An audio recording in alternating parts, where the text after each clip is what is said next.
everybody, welcome back to Pete Punch Beef Gaming. Today I thought I would do a video that kind of lines up with the new year. We're now in 2022, and with New Year's comes new projects, new games to explore, new opportunities to play with people perhaps that you haven't met before.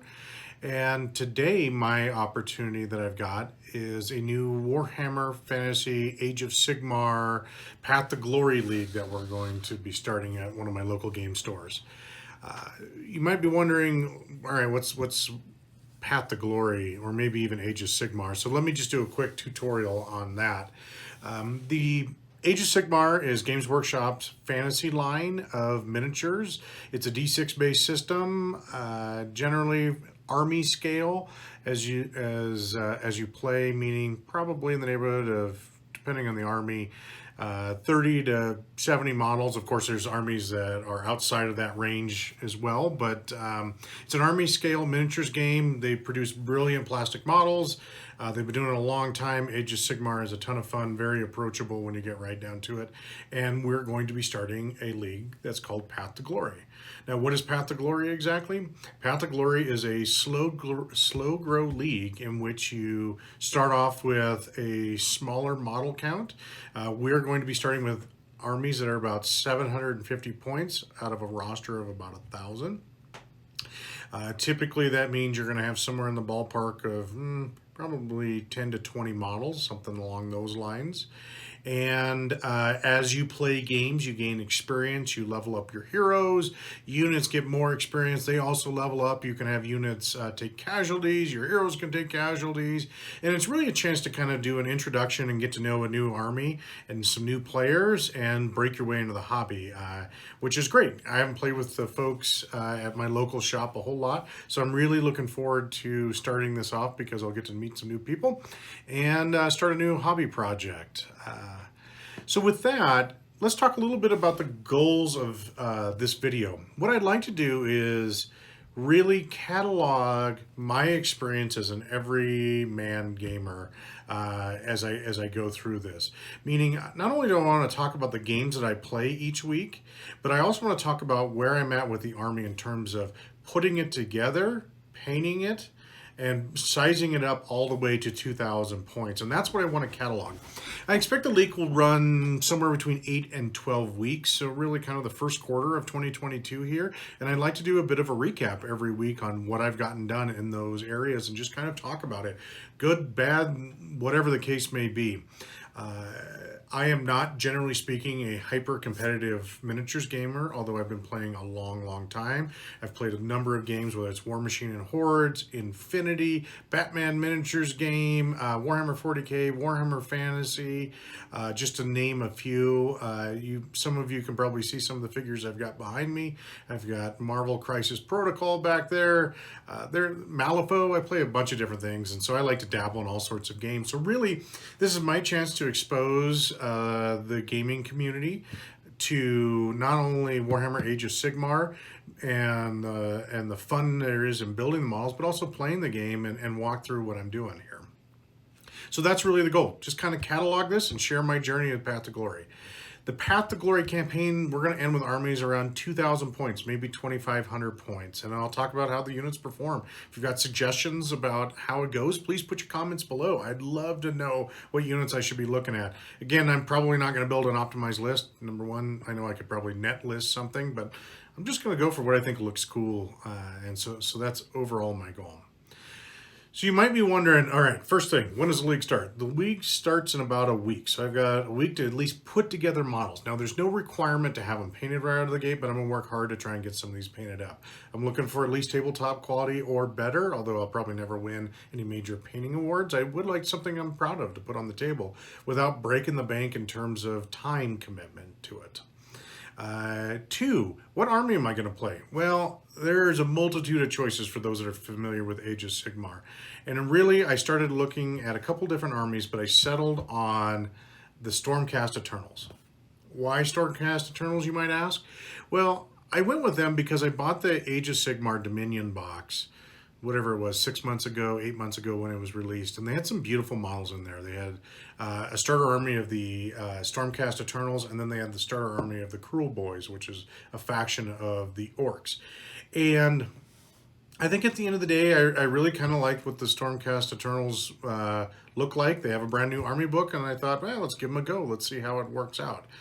So that's the army I'm going to build on. Now, you may be wondering, okay, now that you know the army, what are you going to start with? Well, I'm going to start with what's out of the box, basically, for the most part.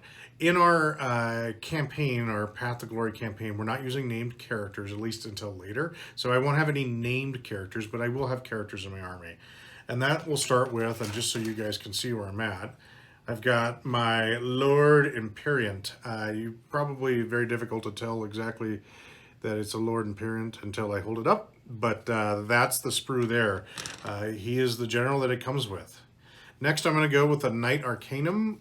This is a wizard, a knightly wizard type character. I'm really looking forward to painting this up. The scheme is pretty cool looking, the standard box art scheme.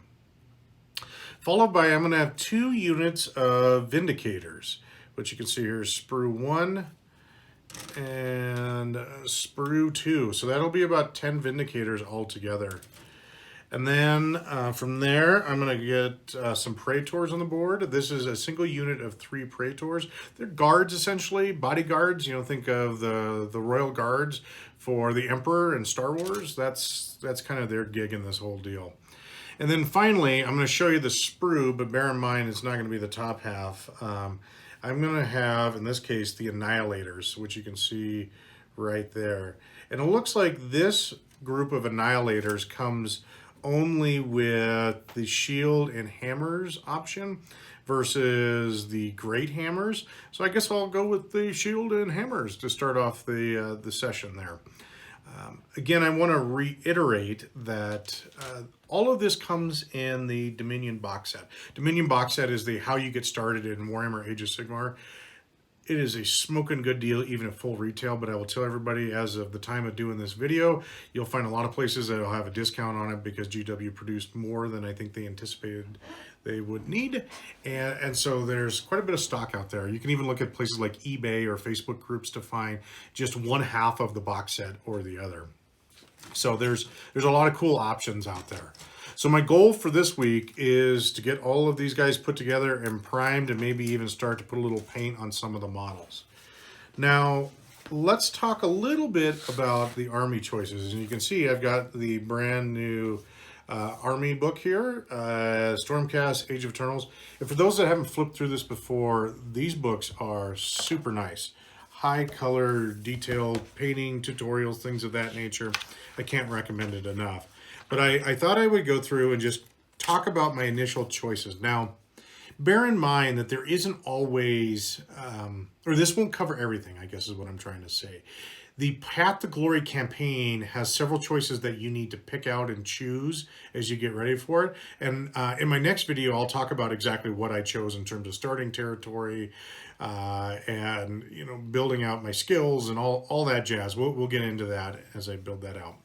But in terms of the army and the choices that I'm going to make, the first one is what they call under the allegiance abilities, under the battle traits. I am going to go with either, out of the 2 choices, either the Legends of the Living Tempest or the Watchful Guardians. And I kind of went back and forth on this, trying to decide what I wanted to do. And I think at the end of the day, I am going to go for Legends of the Living Tempest.